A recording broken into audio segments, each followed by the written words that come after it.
There's no reason to believe Manfred or whoever the commissioner is going to be in the future is going to stop the kind of evolution of the sport and implementing new rules. It's funny. I'm glad you brought that up. So we, including myself, we had a chance to talk to Manfred on Tuesday before the All-Star game, and I brought that up in particular, the rule changes. The ABS system is definitely coming next year, probably. They're working on, the technology to evaluate whether you made a check swing or not, whether you actually went or not. I haven't seen the tech on that, but they're going to, I think, unveil it in AAA next year. It's very promising.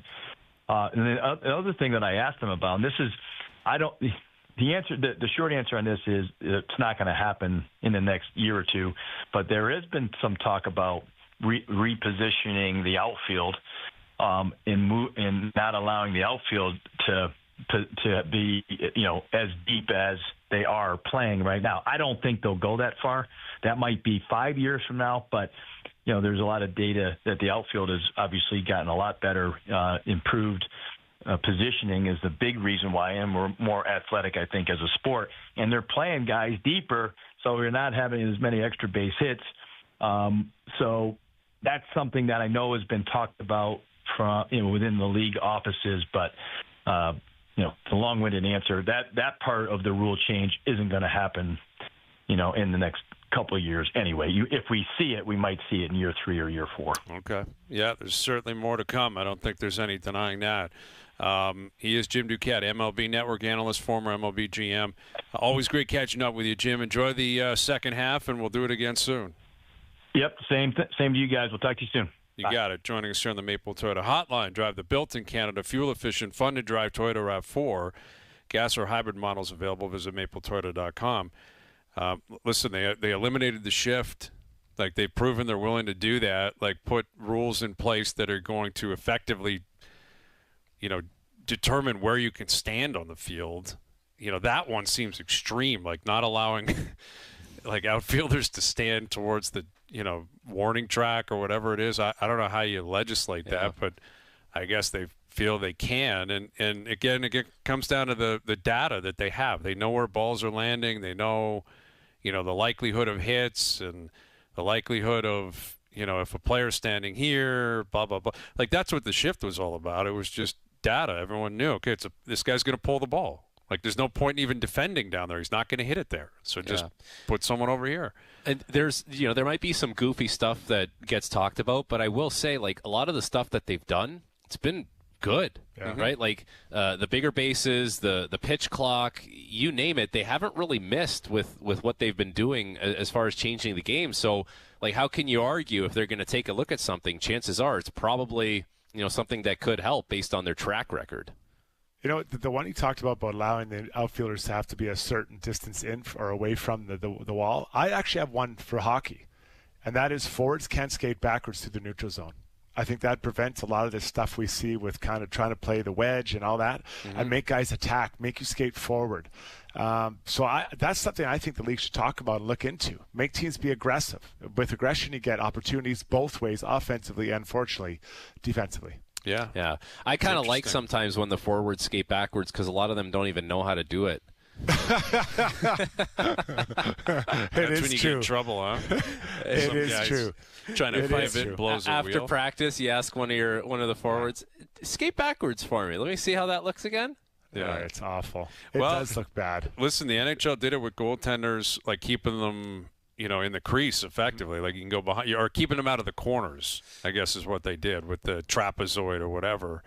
But that was a rule change that at the time was criticized and thought it was, unnecessary, and the goalie union was going nuts. You're attacking us. You're taking this away from us.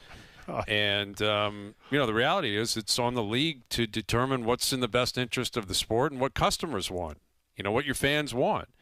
Like, they want action. You want the ability for a forecheck to play out. You want scoring opportunities. So you're right. It does seem like in the NHL, they went to a certain distance with review processes and the goal and the, goalie interference and blue line and offside review and all that. But there hasn't been much in recent years that I can recall that you would consider extreme, like an extreme change. And that would be one that wouldn't be noticeable really to the blind eye.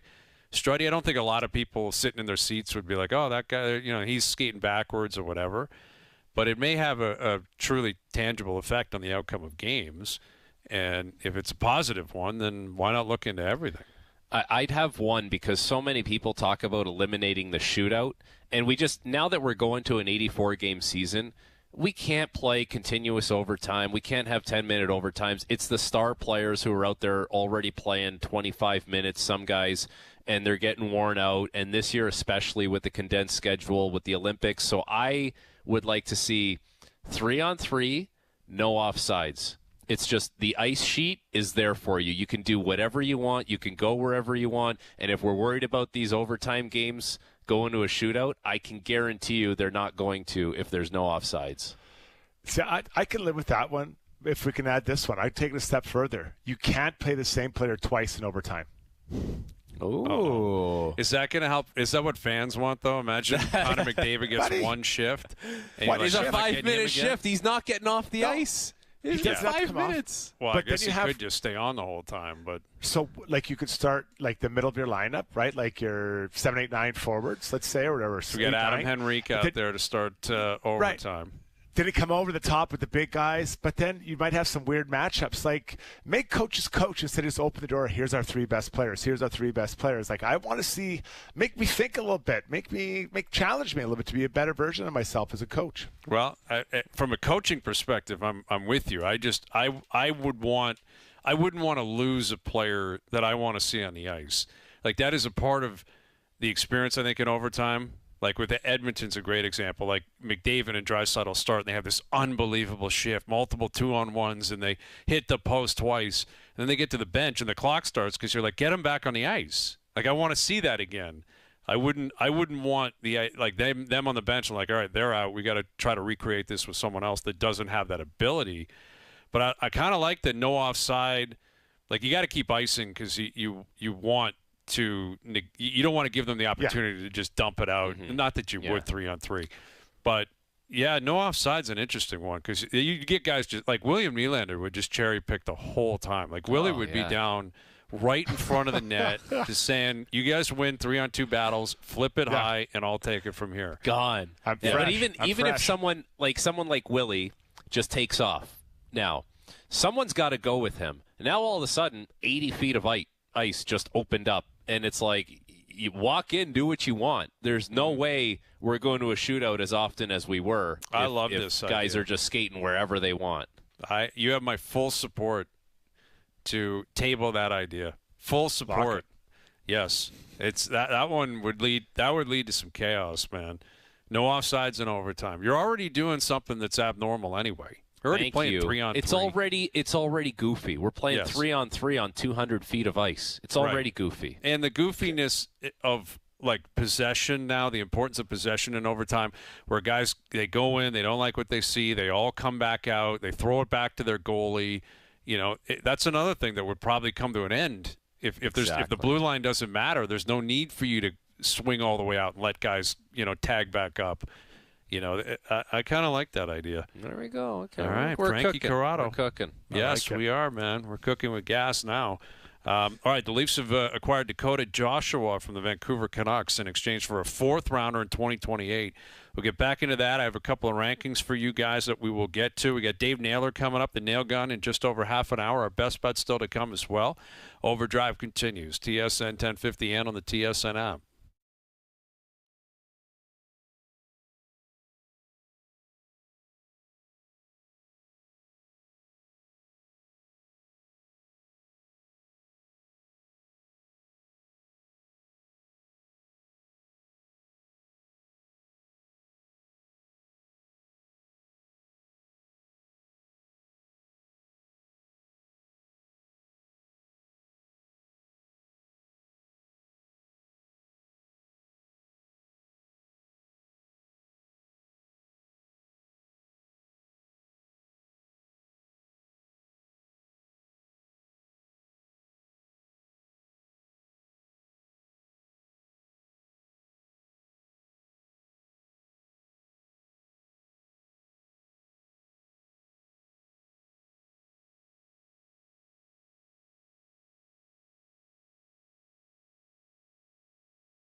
back to Overdrive with Hayes, Noodles, and the O-Dog.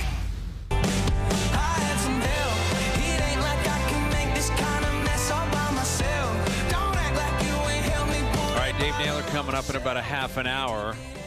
Bunch of CFL news, NFL camps starting up. We're talking about, you guys preparing for NHL camps. We had Luke Wilson on Monday, and Luke said this would have been around the time when he would be basically sweating profusely because he would know he's 7-8 days away from arriving at camp, and it's the VO2 test, it's testing, it's putting pads on, it's, the NFL's intense, man. Every league is intense, but the NFL's a crazy, crazy scene. And if your contract's not guaranteed or you're in a position where they could cut you, like that is living dangerously, man. It's tough.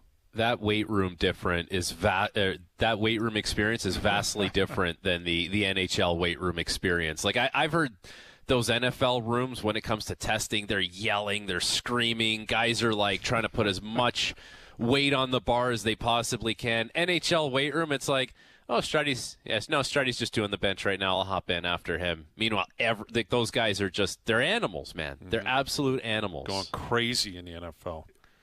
I worked out this guy, Ian Danny, here in Edmonton. He was a great trainer, and we had this one guy that didn't really try. He was worked out with us kind of, and he didn't really work out that hard all summer. So he was, like Luke, he was like, oh, man, I'm so nervous about the testing. And our trainer's like, don't worry about it. You haven't worked all year. Just relax, because from now till that testing time, it's not going to change at all. So just enjoy these next 7 days because you haven't prepared. And he just walked off. And I was like, he's so right. He's like, there's nothing you can do about it. No, and I'm not suggesting Luke wasn't in shape. But, right. If you haven't put the work in for the last 3 months, just enjoy the last week because nothing's going to change. Yeah. You don't crash diet and get into shape over 7 days. Like, you are what you've done the last, 12 weeks. And if you didn't make the playoffs, that is. Yeah, exactly. That's a good point. By then, it's over, man. Like, it's already probably been determined. You're either ready to go or you're not. We've got NFL training camps starting up real soon. We'll catch up with the nail gun in about a half an hour on that and more. So the Leafs and the Canucks made a deal today. Dakota Joshua on his way to Toronto, who was a Maple Leaf pick originally, in exchange for a fourth rounder. And we've discussed, kind of where Joshua could fit in. You said, Frankie, when he was at his best last year, he was playing on the left side. That's probably where he plays. And maybe it's him, Nicholas Waugh, and I don't know who else would be on that line, but maybe that's your third line. Maybe Lawton's up the middle and Waugh and Joshua on the wing. And that's your identity kind of third line that Berube's been looking for. If that's the case, I'm not sure what the fourth line would look like. But from Vancouver's standpoint, like, I'm going to get to my rankings here halfway through July. Like, the Canadian teams ranked 1 through 7. Their offseason has been tough. I mean, Rick, it started really with Rick Tocchet saying, thanks, but no thanks, I'm out of here. I'd rather go to Philly. So Adam Foote ends up, moving up, assistant coach into the head coaching role. This Quinn Hughes stuff, they just can't, they're never going to escape it. Like, what is his future going to look like? Is it just inevitable he's going to team up with his brothers? And if so, we all know it's likely to be in Jersey. It's not going to be in Vancouver. So that's going to lead to a lot of anxiety. The Elias Pettersson story, what does he look like once he gets there? Now, they got Besser back, which I think was a win for them. When he's healthy, he's a good player, can score goals. Big win. That was a surprise. Yeah, that was a surprise. But now you've traded Joshua for nothing. Like, where is Vancouver going here? What do they have up their sleeves that you're just dumping a player?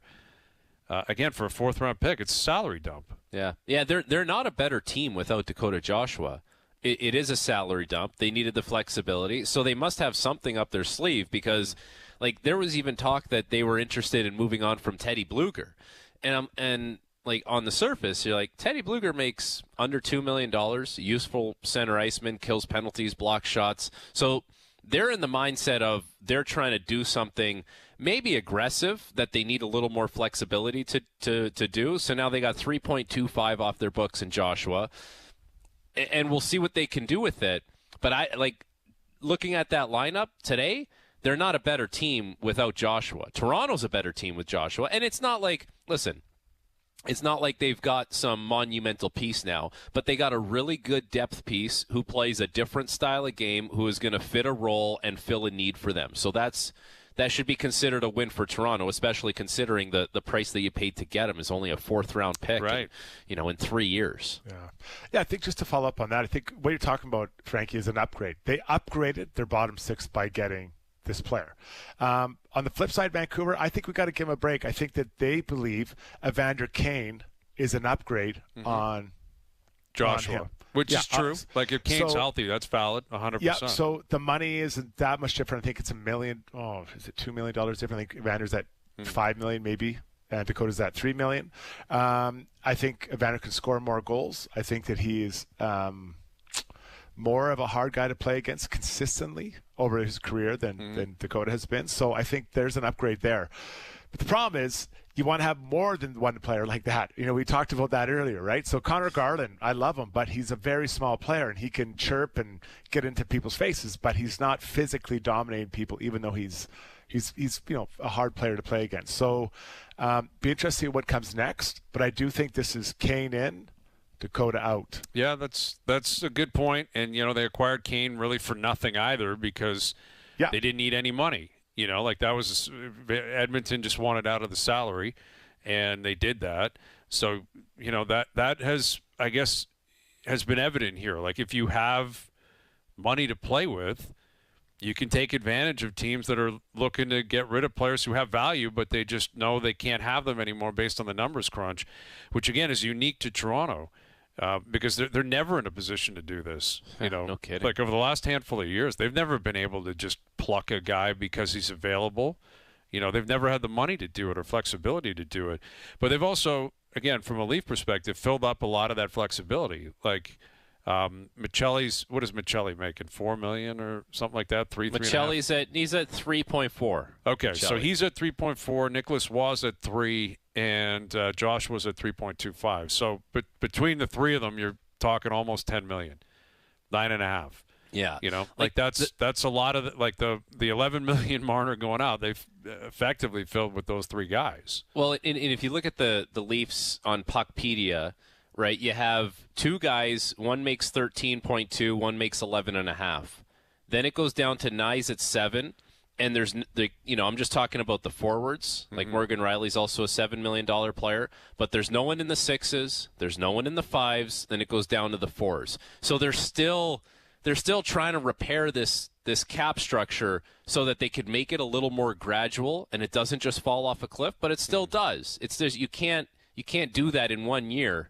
Even though Marner's gone and now Tavares is off at 11 and he's in, the low 4s. It's going to take time for them to really get that nice, even, gradual cap structure where you can have a couple $6 million players on your books. Right. And those guys have value too, right? Like those are good players. You're not getting them for a 4th-round pick. If you want to get a guy who's making 6 or 7 and is worthy of that contract or can exceed it based on his production. But, yeah, I mean, I think from a Leaf perspective, I doubt this is a finished product. But as of now, we know, Nyes, Matthews, Michelli, Domi, Tavares, Nylander are going to play. Joshua's going to play. Waugh's going to play. Lawton's going to play. And then you got McMahon, Lorentz, Robertson, Yarncroke, Camp, possibly Easton Cowan up front, like battling it out to see how else, the 2 or 3 other spots that are available in the lineup every night. That's for Berube to figure out, I guess, and once you get to camp. And then if you acquire anybody else, and maybe they will, maybe they won't. Maybe this is an acceptance from the Leafs that it's not going to happen over the summer. That they're going to have to wait until the trade deadline to try to acquire somebody else. And, they don't have that many assets. They don't have a ton of picks moving forward either. I've been thinking about a conversation from the other day about the D-men. And, Frank, I'll get your insight on that. There's no doubt that the 60 that the Leafs have are good. They're good at what they do. I think they need to add something different. So could we see a hockey trade? And I don't know which one's going out, but a name that pops in my head, and just as an example, doesn't have to be, but a Shane Gotherspierre, a guy that moves the puck, transports the puck. Like, again, it doesn't have to be him, but that's the vision in my head, Frankie, of what I think they need to pair with someone else. Again, it doesn't have to be that player, but just moving the puck beside someone who's a little bit more stay-at-home to get that puck going up the ice quicker to those forwards.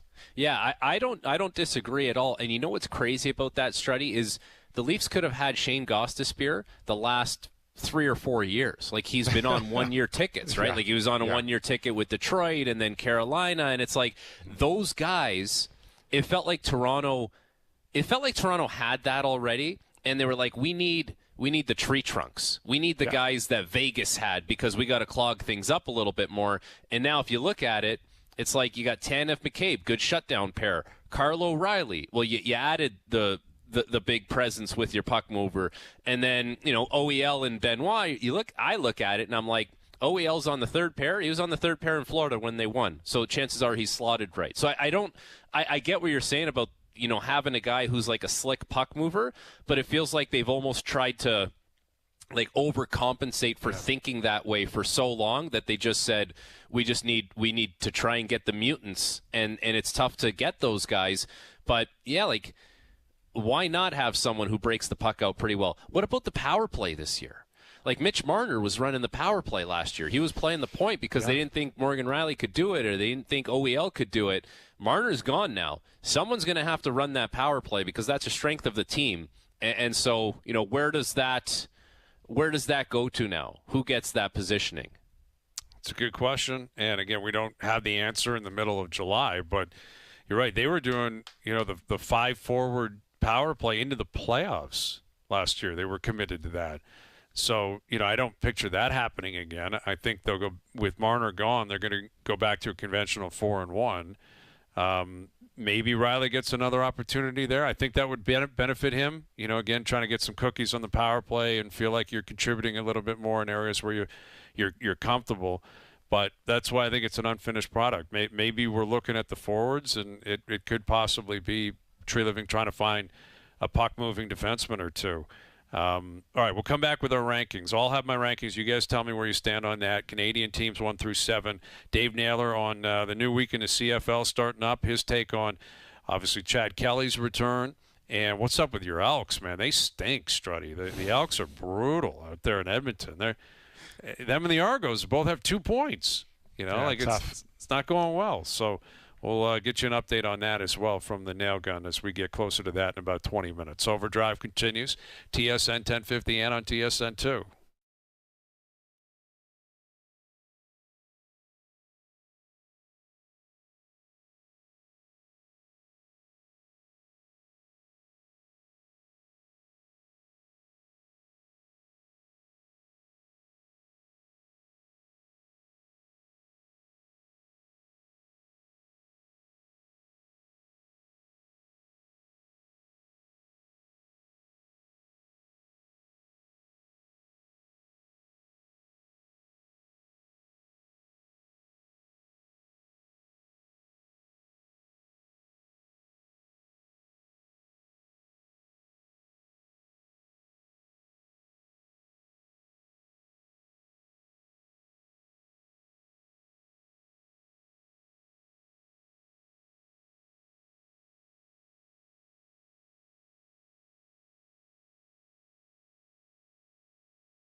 Now, back to Overdrive with Hayes, Noodles, and the O-Dog.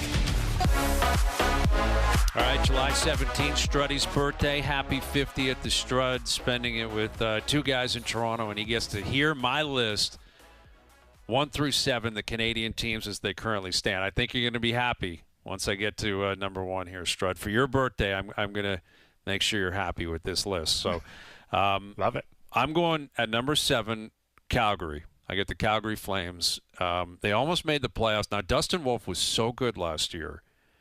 Like, he almost won the Rookie of the Year, and he was, like, getting some Vezina votes. That's how good he was. I can't figure out their plan. Like, I think they're building for the new rink. Like, I think that's the plan still a couple of years from now. But they got some older guys on long-term deals that I could see them shedding. You know, it's not a full tear it down, blow it up rebuild, and I understand why Conroy and company don't want to do that. But I still think they're going to make some moves, and I don't expect they're competitive this year. I got Calgary at 7. But a good team. Like, sign of, the Canadian hockey right now that Calgary's 7. Vancouver at 6. That might be surprising. I got Vancouver at 6. I'm worried about them. I'm worried about their goaltending. They've committed to Demko. What's going to happen with Pettersson?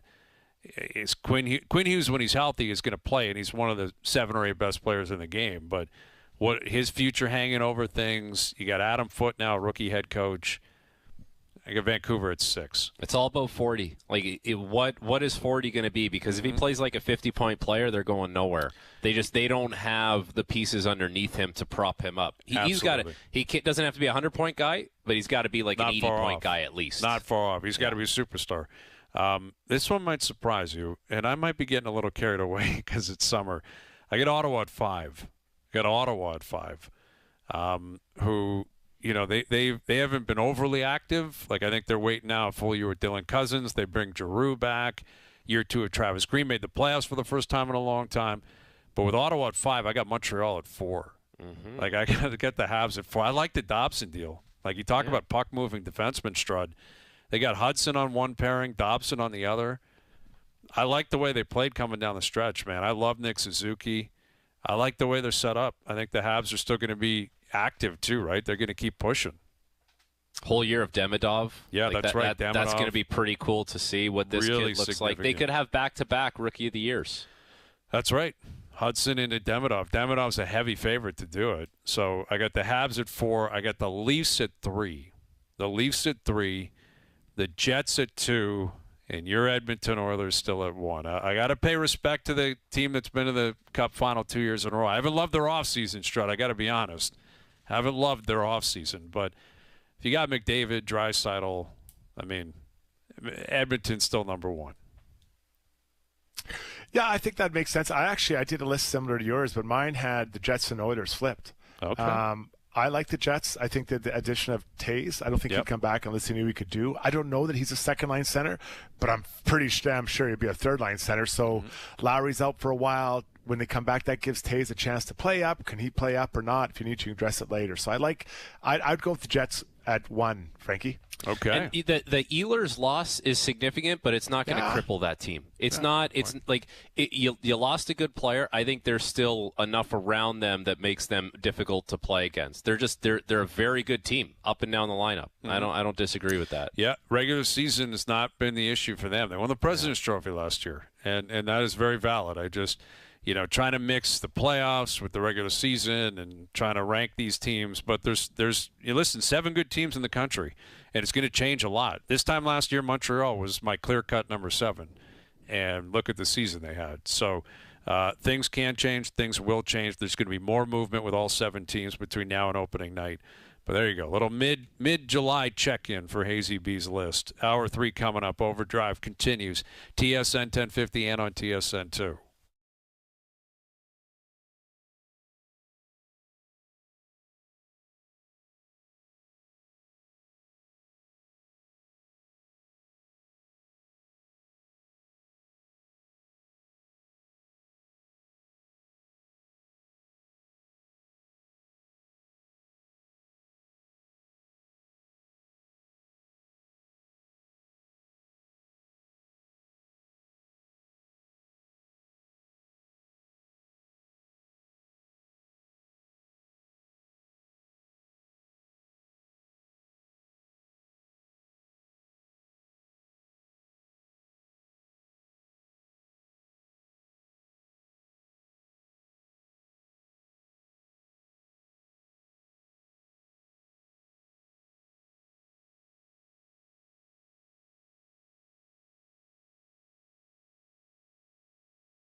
This is OverDrive with Hayes, Noodles, and the O-Dog on TSN 1050.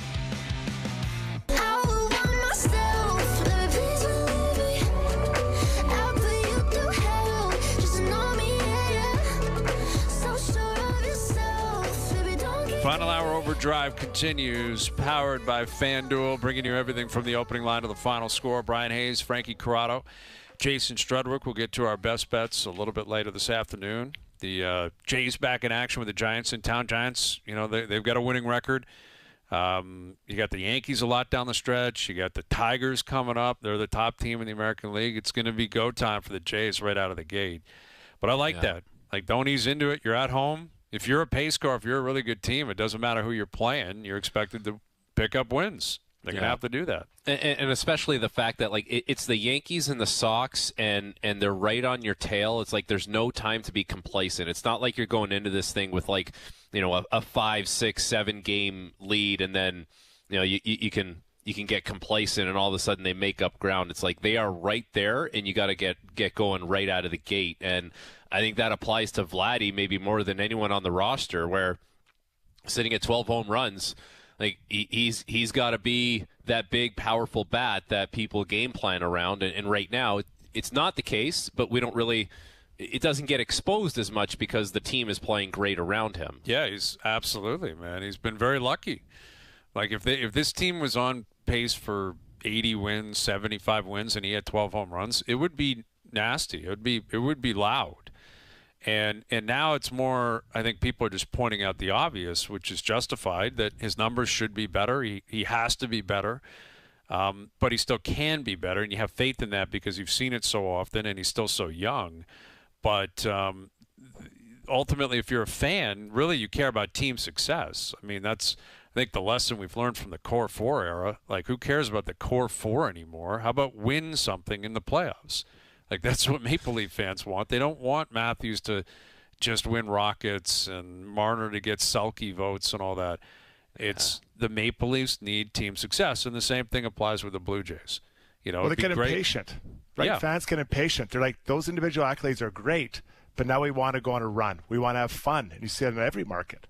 Yeah, exactly, and that's exactly what fandom's all about. And ultimately, they both have to mesh together. You know, that's the thing. You need the individual success from your best players in order for them to really have ultimate team success. And I think that's where the Vladdy conversation ultimately collides with team success is, like, if it's going to really take off in the future, they've both got to pop. Like, there's just no way they're going to be a World Series contending team with Vladdy being a good hitter.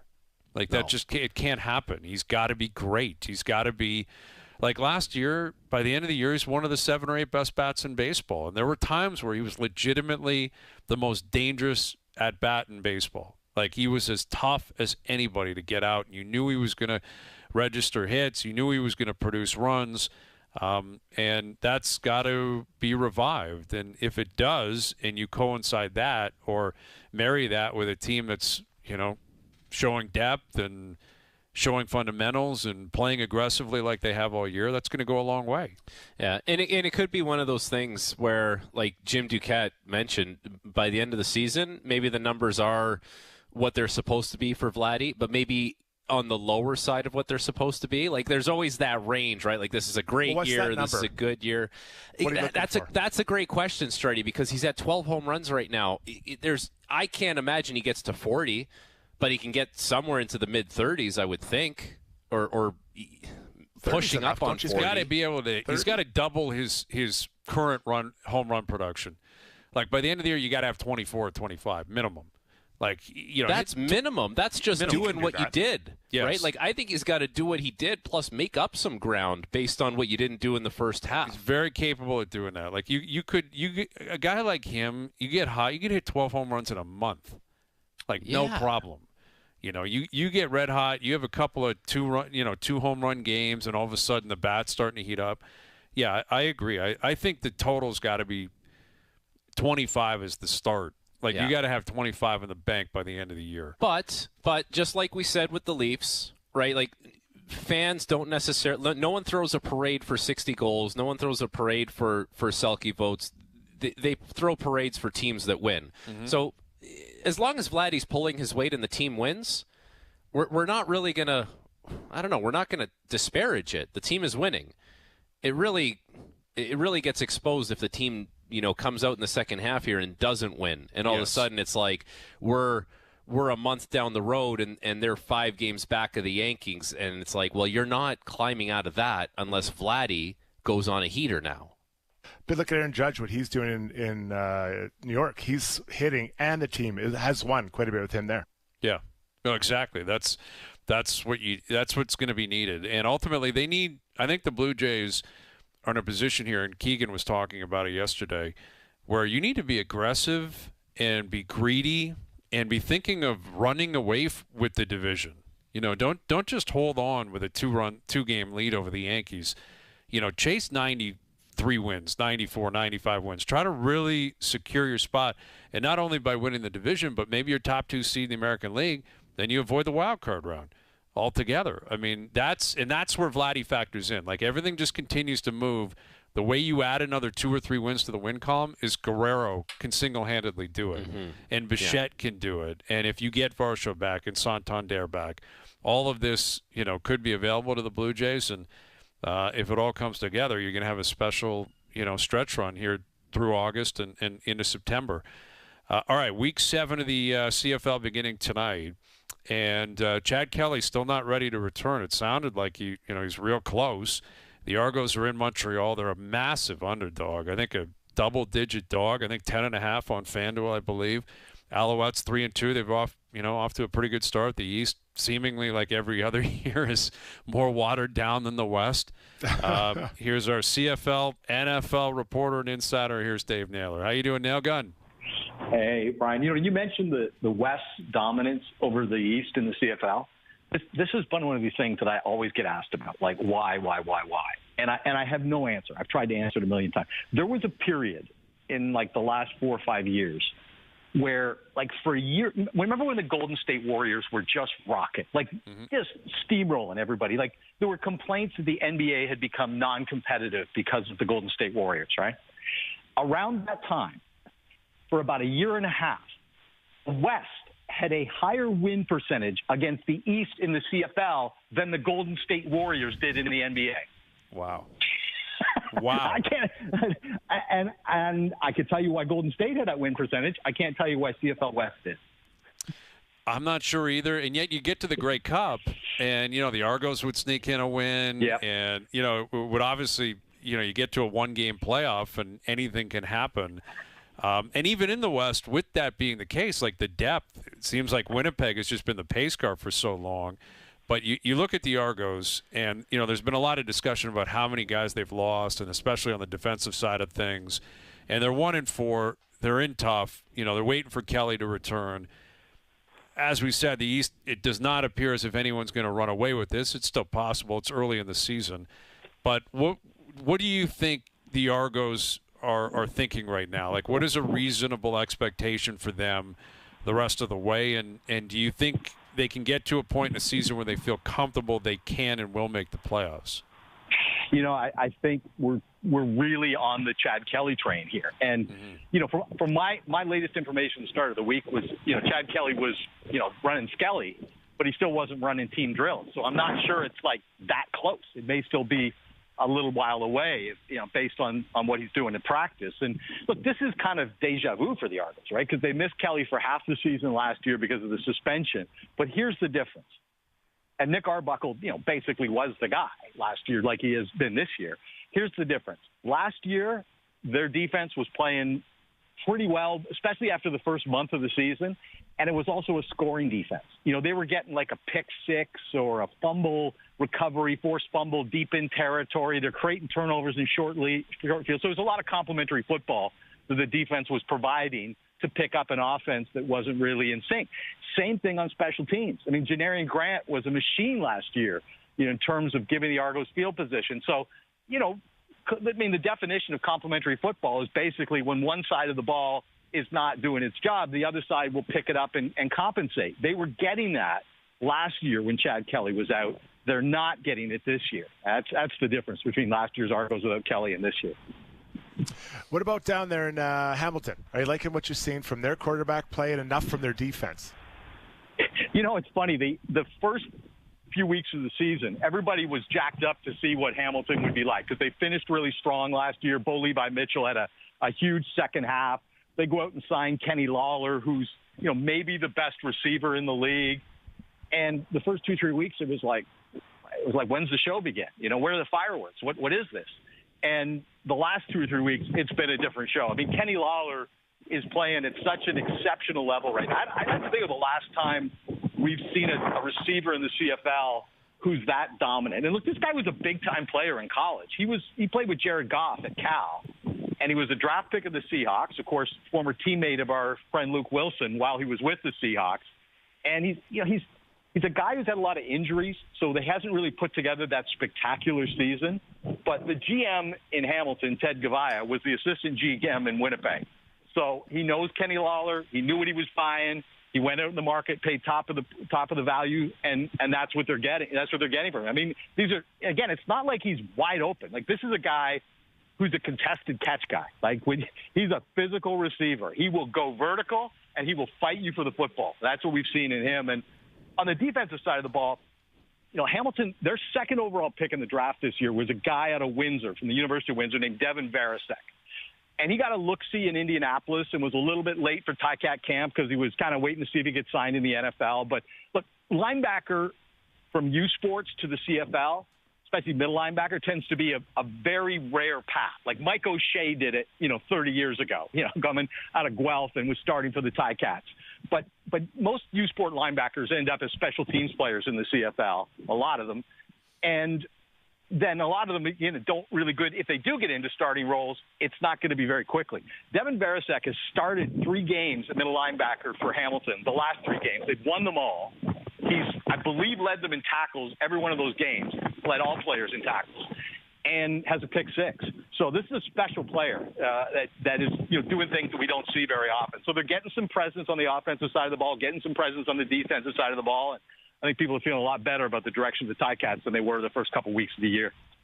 Dave, you talked about knowing what you're buying, and I think the Calgary Stampeders would be pretty happy with what they got in Vernon Adams Jr. And, of course, BC was in a bit of a bind last year. They had Rourke, they had Adams, and Adams moves on to Calgary. They're 4-1 now. What can you say about his play with that team this season? I'll tell you, the Calgary Stampeders must be looking at the stars going, what are the chances that when we bottomed out, and we're ready to retool the roster and change a bunch of the coaching staff and begin that rebuilding process and look for our next guy, that Vernon Adams is available? 31 years old, seasoned, proven. I mean, if it was anybody else but Nathan Rourke that with the opportunity to go to BC, Vernon Adams would still be their quarterback. And he's not just, a dynamic player and a guy who can do all kinds of things at his position. He's also a guy who sets culture. Everywhere Vernon Adams has been, he's been a leader. He's a guy who understands this league and kind of how to conduct himself off season, in season. I remember talking to Jalen Philpott, one of the Philpott twins, who was a free agent last year after 3 years with Calgary, and I was talking to him about the decision to go back to the Stamps after they'd kind of bottomed out last year. And it was clear he'd spent a lot of conversations in the offseason with Vernon Adams. I mean, Vernon Adams arrived in Calgary and not only became the starting quarterback, but he became, the leader of the team to retain guys. And it's been dramatic. The other thing they did was, Calgary the worst record in the league last year. So you get the first overall pick. Okay, getting the first overall pick in the CFL is not like getting the first overall pick in the NFL. You're still probably picking a developmental player. You're probably still picking a guy who's not going to have an impact on your roster, till maybe late in his rookie year, maybe even year 2. Well, they took a guy named Damian Alford, who played most of his college career in Syracuse. He was at Utah last year, was hurt all year. He had, I think it was like 6 for 155 and 2 touchdowns on the weekend. Second straight game, he's had a touchdown. He's a 6'5", 6'6" guy out of Montreal. He can high point the ball. He's got speed. We don't usually see rookie Canadian receivers, splash like this in their first 2 months in the league. So, there are a few things going right in Calgary, but definitely Vernon Adams. It's such a luxury for a rebuilding team to be able to go out and find a player like that right in the heart of his prime and start to build around him. with Dave Naylor, and obviously the reason he was available was because Nathan Rourke was on his way back to BC, and it didn't go well for Rourke last year, the transition after, taking kicks at the can at the NFL and jumping around, to a bunch of different spots in the NFL, obviously Jacksonville first and foremost. But the last few weeks, he's looked pretty good. I mean, they just laid a beating on Struddy's Elks in his backyard in Edmonton, and he's very efficient in terms of throwing. He didn't have to run the ball because they were winning so big the other on Sunday night, I believe it was. But the previous few games, his legs look better. Like, that's what he was right now, Gunn. Before he had that really tough injury a couple years ago, like, he was a dual threat with his arm, with his legs. He looks like he's pretty close to being back to form from my standpoint. Where do you stand on Nathan Rourke and him possibly getting back to that MOP status? I very much agree with you, Brian. I think we saw it right in week number 1 in their first win against the Elks. And, then he has the injury the next couple of weeks. And, it's an oblique, so it's the kind of thing that takes some time to heal. And, he's taken practice in first team one day and then not the next. And that kind of in and out of the lineup thing he was working. But I thought he played very well in the game the other night. Look, I'm not surprised here. Nathan Rourke's 27 years old, so he's not a kid anymore. He's right in the heart of his prime. And look, when you come back from the National Football League in midseason, there's not much of a history of guys like really coming back and lighting it up the second half of the year. I mean, there were 3 prominent players that came back from the NFL last year. Matthew Betts came back from the Detroit Lions, BC Lions last year, didn't have a great second half. Austin Mack came back from the Atlanta Falcons to Montreal, the receiver. He didn't have a great second half. And neither did Nathan Rourke. And, look, I don't know this, but I'm going to speculate that, Nathan Rourke's a kid who grew up in Oakville dreaming of playing in the National Football League. And, he got himself there. And once you get there in the kind of position he was in as a free agent coming out of the CFL, you need some things to break your way. I mean, it's just the way it is. If Brock Purdy hadn't had everybody fall down in front of him in San Francisco, we wouldn't know who he is. I mean, they just don't make way for 7th-round picks.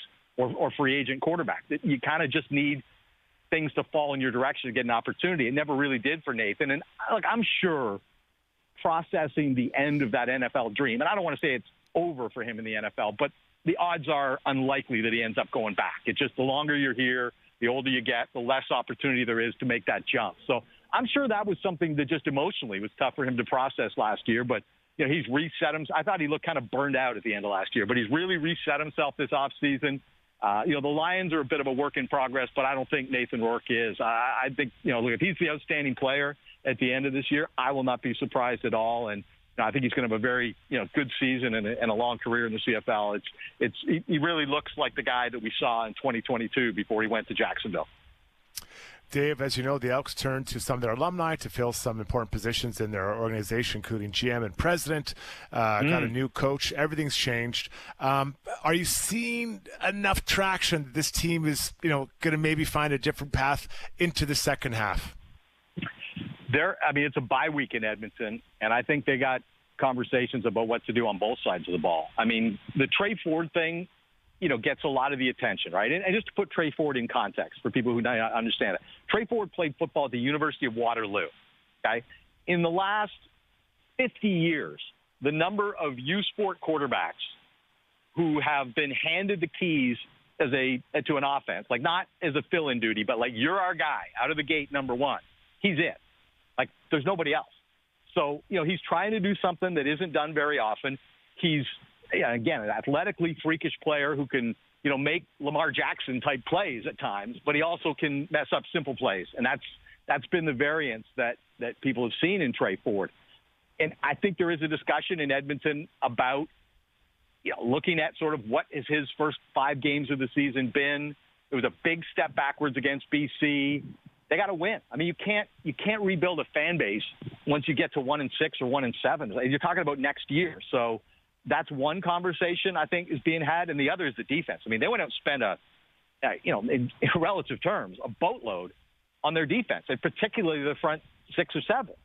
And they have given up the most points per game this season. They've given up the most yards per game this season, and they've given up the most passing yards this season. When you go out and spend the kind of money, I mean, they got a couple of defensive linemen that are making in excess of $250,000, which in CFL money is a lot for a defensive player, and it's just not getting it done. And I don't think that makes the assignment for Trey Ford any easier, because as a young quarterback, you don't want to put him in a position where you're chasing scores in the second half, and that's where they've been, most of the time.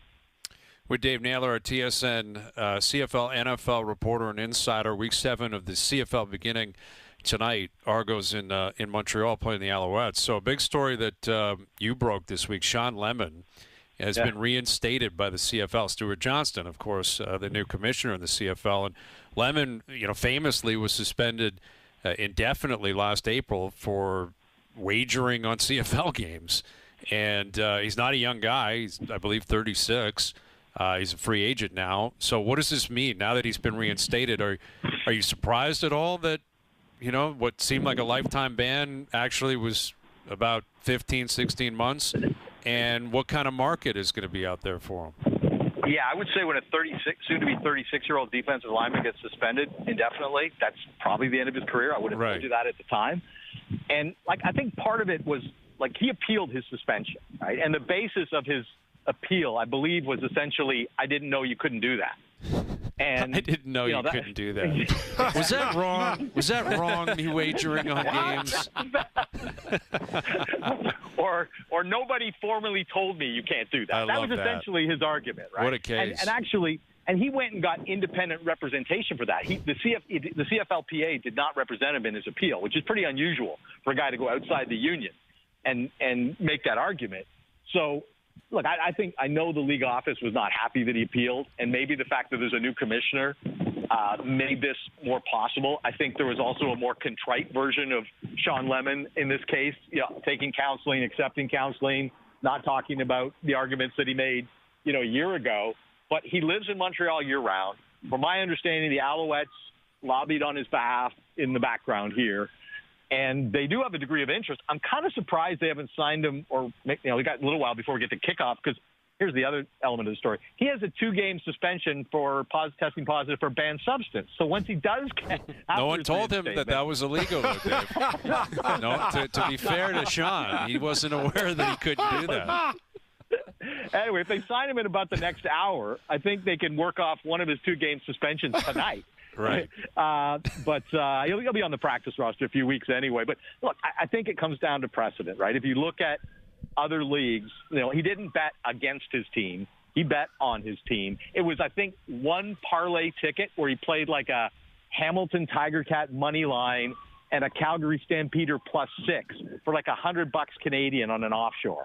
So it wasn't like he wasn't throwing games. He didn't have $10,000 on the game. You still can't do it. Right. But, ultimately, the league didn't decide it was worth, a lifetime ban. Okay. And listen, this is sticky. Like, the integrity of the sport stuff is sticky because everyone's in bed with gambling. Gambling's legal now, at least in the province of Ontario. And I think we all know it's going to be a ripple effect throughout the country at some point. And it certainly is down in the States. So it's a very different world than it used to be.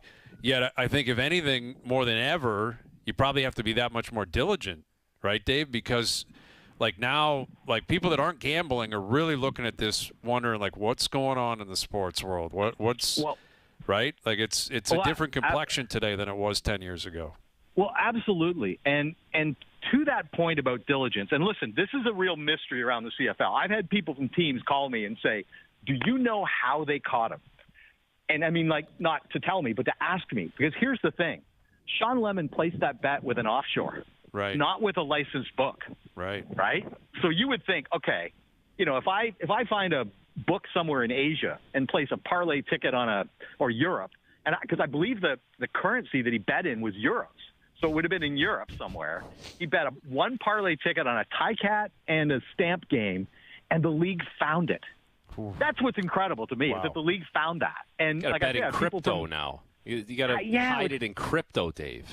Well, somebody from the team called me and said, do you know how they did it? Because I want to know, because I want to scare our young players by telling them. Right. Hey, don't try this, because never mind betting on FanDuel or one of the partners or one of the well-known licensed books.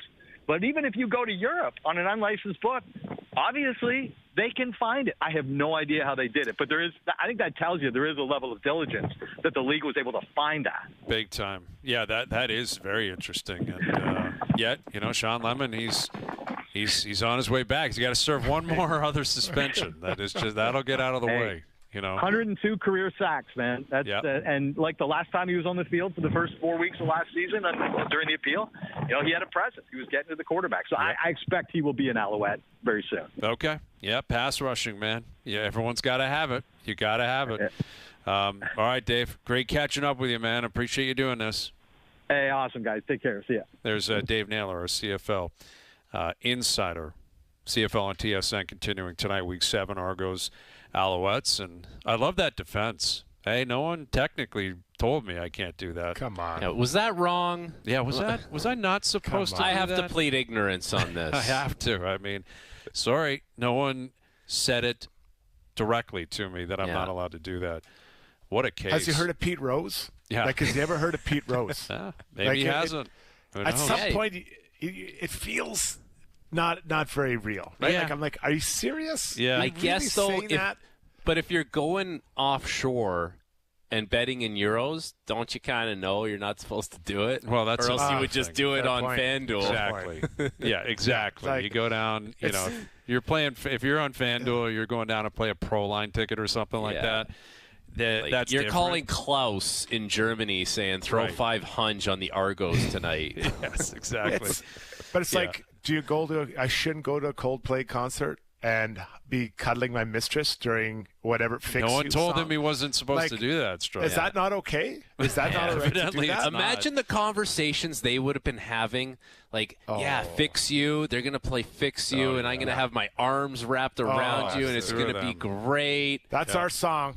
That's our song. That's our song. That's the affair song. Everyone knows that. If you're having an affair, that's the song that everyone loves. Could you imagine that feeling in your stomach when that camera flashes on you? The second it went on, you could see him just squirm. Yeah. Like the Coldplay guy, he just starts squirming. And now it's just blown up. Like the guy's backstory, the woman's backstory, what's going on with the two. I guess they had another colleague that was right beside them, and she was kind of laughing and she was squeamish. the HR disciple. Apparently, well, she knew what was going on. Clearly, yeah. The one of the best things I saw on Twitter among all the great tweets is, well, who holds HR accountable now? Well, HR is holding everyone accountable. Yeah. Well, that's the best part. Like, someone in that business got a slap on the wrist for doing something they weren't supposed to do, and the HR woman came down and said, what do you think you're doing? And now that guy's like, are you kidding me?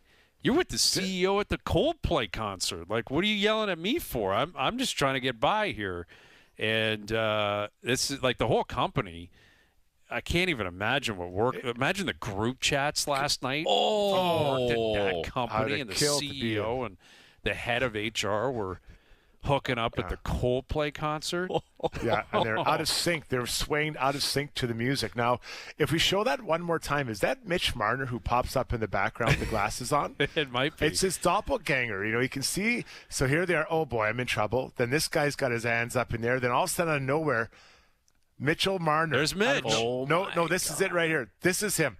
Right there, 93 for the Golden Knights. He's fired up. Look at him. That is Mitch. I think it is him. I think he's in up. Boston. I think you're right. That could be Marner. He might be up there in that CEO suite. Who knows what he's doing. There he is. That does look like Mitch. He looks comfortable. Wild. He looks like he's happy. He's everywhere. Yeah. You can't get away from Mitch Marner right now. Yeah, the Coldplay crew. That's a tough one, man. Dude, that thing is everywhere. I also saw another one that was great. It was, on LinkedIn, it has that banner that says open to work or open for work. Mm-hmm. It had the picture of them two hugging, and it says open for work. Open for work. Man. And just the way they weaseled out of bringing their significant others to the concert is another. But I just need to see. I want to hear that because it was the guy had to say something like, "Oh, it's just for work. We only got enough tickets to bring some of the crew, and I wish I could bring you." And meanwhile, these two have a big plan for when "Fix You" is being played. And just great song though. Yeah, it is. Great song. Yeah. Coldplay, listen, they're not bad. They're okay. I'd get it. I could take it or leave it with Coldplay, but they're okay. They're not bad. Yeah. Anyway, now we got to see if they can top that, and what's going to happen in the future. I'm guessing they're in Boston for 4 nights. I'm assuming. Like, they're probably there for 3 or 4 nights. He's going to be making jokes like crazy. What's his name? Chris Martin. He's been making jokes like crazy. He's going to pan over to people like, hey, he'll be working you have the crowd, a significant other at home, or is that your wife? He'll be working the crowd. Wow. It'll be a yuck yucks type vibe, I would think, for think Cold of the Plate people. tonight. They were going to go with their affair people. Like, those plans are broken. Oh, like, for sure. Like, if I was planning on going, like, hey, babe, we can't go. Like, some guy had a plan tonight with the side piece, and he's like, all bets are off. You're out. Not happening. We're not going to see Cold Plate tonight. Cannot happen. Might have saved some marriages. Yeah. Oh, that's true. I mean, that's maybe the these good two, that comes out of this. These two had to sacrifice themselves for the betterment of everyone else's marriage. They were slain on the altar of misery so other people can enjoy the rest of the summer. And the big winner in all this, the CEO's soon-to-be ex-wife as she cashes in. Oh, it's going to be, and possibly the CFO who's like, I'm coming, I'm going up, right? I'm moving up because I don't know this guy's sticking around, right? This guy's a loose cannon CEO. He's out there with his mistress. They don't want this guy leading. Can't have him representing a publicly traded company. No chance, man. Someone's going to step right into that gig and send like Korolnik and Koliakovo. They do winners and losers of the weekend. Yeah. We already know who the big winner. The big winners are. Yes. Whoever is second in command at that company, the Bobby Webster of that company, send out memos, and they don't address like who they're actually trying to address in the memo, but you can kind of fill in the blanks. Yes. What if there's a memo that goes out and it's like, just for everyone's clarification, we are very against intercompany relations. Anything in public, please disclose with HR. Yes. Just a reminder to everyone. From the second in command with HR, because it can't be the one that's running the show, clearly. She lost a little bit of those are the best. I used to get that all the time. Not all the time, but the passive-aggressive emails from, like, daycare when I dropped my kids off, and I would not follow some rule I was supposed to follow. Like, you're not supposed to come in through the side door, and then an email like 20 minutes after I left. Just a reminder to all parents. I'm like, that's me. Just send it to me. Right. Like, you don't have to include everyone else. I know you're talking about me.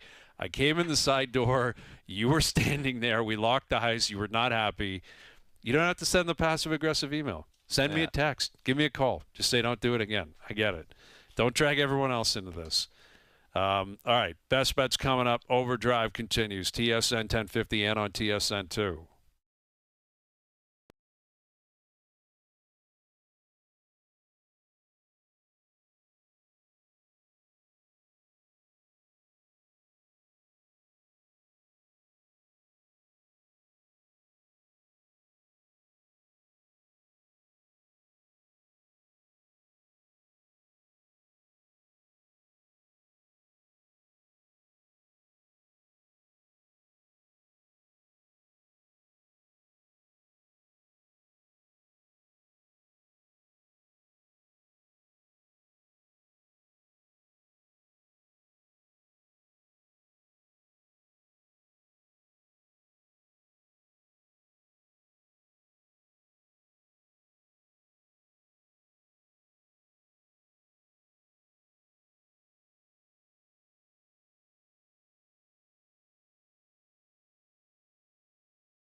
the script for the hell of it.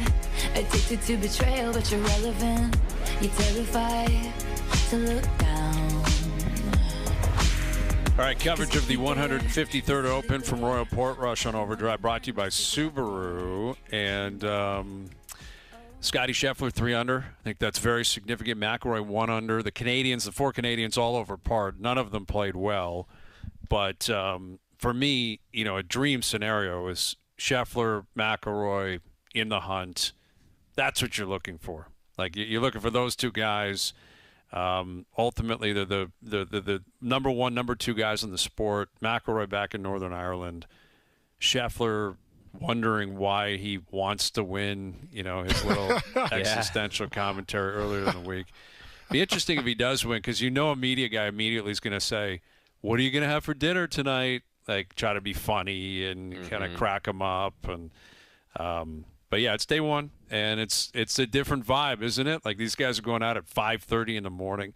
I woke up at around 7. I looked at my phone, and guys are on the back 9. And it's just a totally different golf experience than anything else we're going to see over here. They're grinding like every year though. It's the elements, it's the rain, it's the wind. You get all kinds of variance within the round, but the fact that they're playing these 6.5 hour rounds, I think that adds so much more.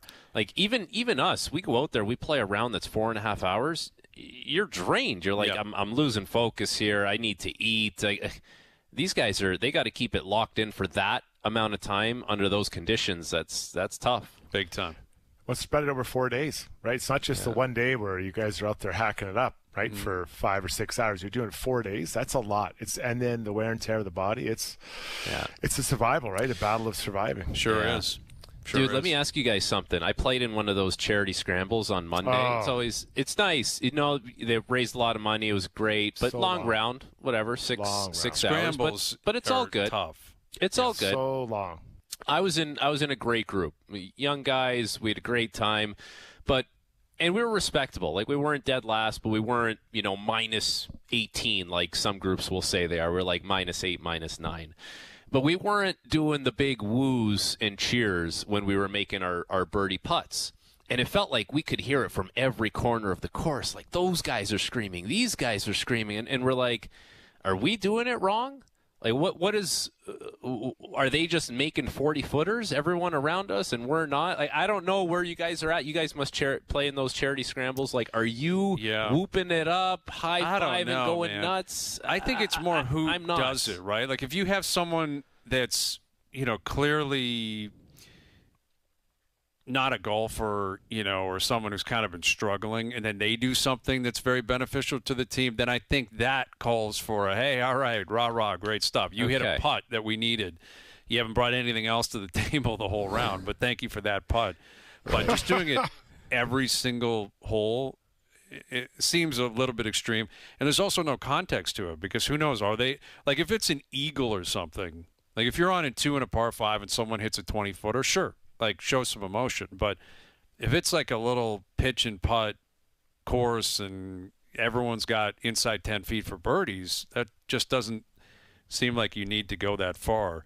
But I guess it's about the camaraderie. I don't know. I'm with. We were just hearing it a lot. We were like, listen, we've made like 8 or 9 birdies. Like, we've made like 8 or 9 birdies. We're not, we're acting like we've done it, and we're just hearing it from everywhere. Yeah, Sounds like a culture issue. You guys had no energy, and that's probably why you finished average like everybody else, room, right?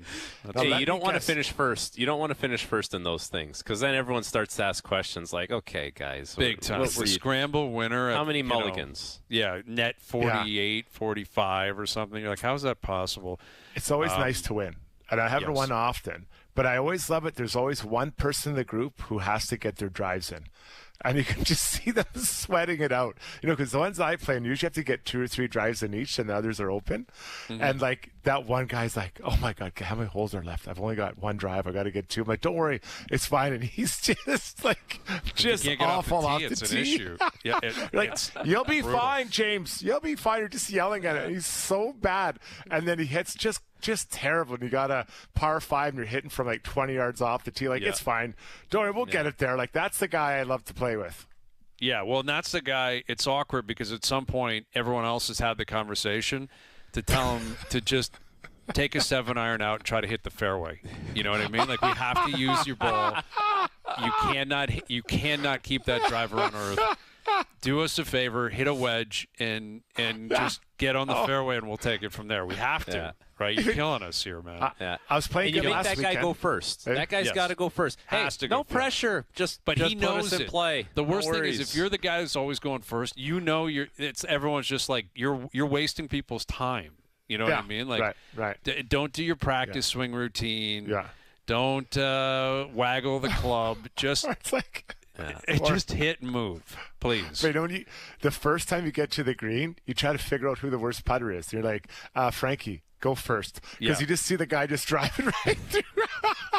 And I hate it when, like, you're judging everyone based on their posture, how they've played so far. But hey, just run it up there, see what it looks like, right? You're right. show us the line. I think you're the worst one. Yeah, show us the line.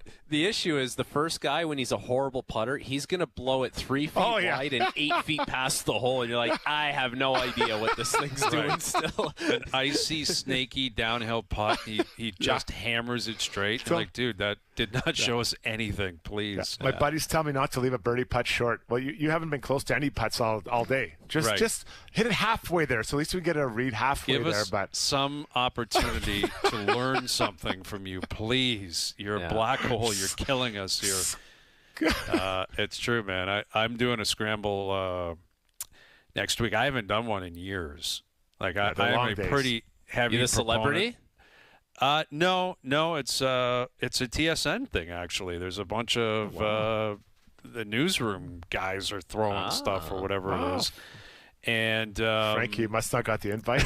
I was just thinking that Frankie. You know what? Is this getting awkward now, Freddie? or? I'm busy that day. Yeah, Frankie's probably actually awkward, working now. I got the invite. I live in Edmonton.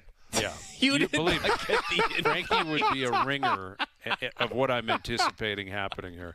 But I am a big proponent of play your own ball, but that's not the rules. And, you can't come in and be like, I'll just play my own ball. But it's a grind to scramble thing. Like, if you get people that are hitting 4 golf balls in 4 different directions, and I don't know. I don't know what to expect. But you gotta have a good group that you're cool to hang out with for 6 hours. And that's what I had Monday. By the time the 6 hours was done, I was like, this was great. It was a long day, but you wouldn't even know because you're with good people. That's what you need on a day like that. But that's you what got the guy that hits his ball and never watches it till it stops. And never has any idea where his ball. Did you see where my ball went? Yeah, it went at the 3rd tree. I've been watching your ball for the last 8 holes. Just watch your ball till it stops rolling. I don't understand why you don't do that. Then I got to go over and get their ball, and then I got to go get my ball. Like, it's so annoying. Well, here's another thing. Do you go just straight to your ball? You're like, I know my ball. That's my responsibility. I'll see you guys at the ball we're using. No, you got to help people out. Like, I think it's important to help people out because you need them to help you out. Because I'm guilty of what you just expressed there, Strud. Because I might get, especially off the tee. Like, I'm not generally with any other club, but I'll get pissed off if you snap hook one. You're like, and then if you move your eyes for a second, it's gone. 100%. And then I know I aggravate the guy, my buddies who I play with, because I think they're like, dude, why are we watching where your ball goes? Which is totally reasonable. Like, obviously, I should be the one following 100%. it. It's my golf ball, and I might want to find it and actually play it. The amount of times I've relied on buddies to be like, was it here? And I could tell they're like, why do you not know this? No, but that's in a normal round. In a scramble. Scramble's different, I guess. In a scramble, you've probably been given a sleeve of balls that you're okay to lose for the day. Well said. You're swinging out of your shoes. You're not going to spend 5 minutes going to look in the fescue for your ball in a scramble. Or maybe you are. Very true. I feel like in the scramble, it's like, guys, let's just go. Like, if you see it, okay, great. If you don't, let's just go. Totally agree with that. If you're that far off the path, they're not using your ball anyway. So exactly. Forget it. Leave it there and move on. It's like you just don't want to lose that $3.50 ball that you have. No, but the big hitters just swing for the fences every time. Then you got your single guys, they hit it up 180, and you see how it goes after that. Yeah. Right? And if you're a big hitter and you hit it off into the trees, just leave it. I don't even go look for it. I'm like, it's fine. Take it. You gave me that ball go. anyways. Take it. I'll be leaving. It was 65 it was probably a range ball anyways, eh, Strutty?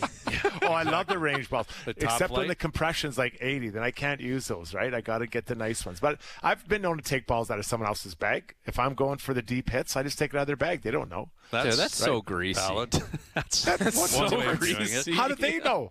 Because everyone parks their cart, and I walk by, just reach in, grab a ball out of their bag, and I just crank it. Because So why you're do I have to thief pay for out the there. balls? No, you think But about why do it they on, have to like, pay for the balls? Yeah, why do they have to pay because- for your errant shots? So no, but listen. So there's 18 holes on the course. Let's say there's 10 where you can just go for it. So why do I have to pay? I use nice balls. Do I have to pay my $5-6 for a ball every time I crush in the trees? No. So I reach into theirs. Oh, geez, who plays pinnacles? Throw it back in, play it out, and I get whatever, and I just crank it. So yeah, in a tournament, I'm sorry to be telling everyone, but I have stolen balls out of someone else's bag.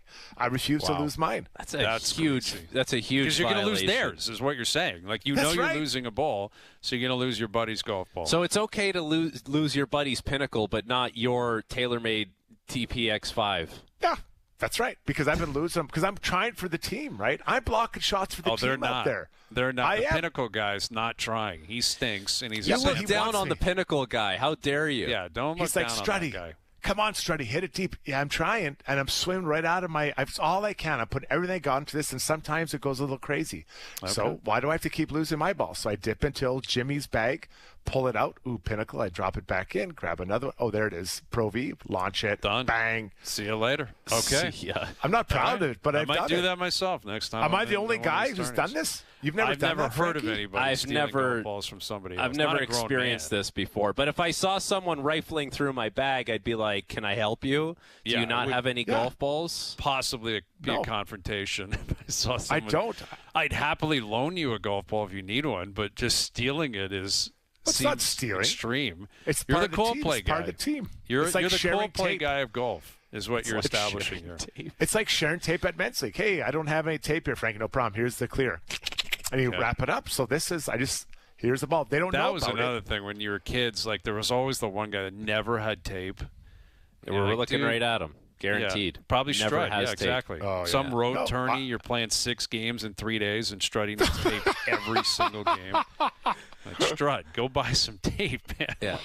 Mix Tape's in a expensive. roll here, please. I'll trade all you right, some best tape for a bets. ball. Best bets coming up. I wish I could have bet on that men's league game in Newmarket last night. McDavid and Draisaitl. Apparently they got pumped. Not a boy. good sign for the Oilers moving forward. No, If tough. McDavid and Draisaitl, they can't even win a men's league game. Better make changes. Just yeah, out for a something's gonna have to skate. give here. Oh, for a skate. That'd be that crazy. goalie Look at looks that. good, though. Just got We should robbed. we Is should that put a Draisaitl? little. Maybe we should put a team together. Hey, Hayesy? Yes. We get Strutty out. We get Noodles and Net. Look at McDavid just getting stoned all night. Who's that goalie? The Do you Leafs guys might supply need him as tape? the E-Bug. Yeah, that's the Leafs E-Bug next year. If you come out here and come for a skate, Strutty, I'll bring the tape. No problem. Done. And a couple I'll extra bring golf balls. balls. I'll supply you with And golf a couple balls if you do sleeves that. of balls. Just, Yeah. right. You don't have to tell me. Just leave them in your bag. You know I'm going to steal them out of there. Okay. Best bets powered by FanDuel. We'll get to that next.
Now, back to Overdrive with Hayes, Noodles, and the O-Dog.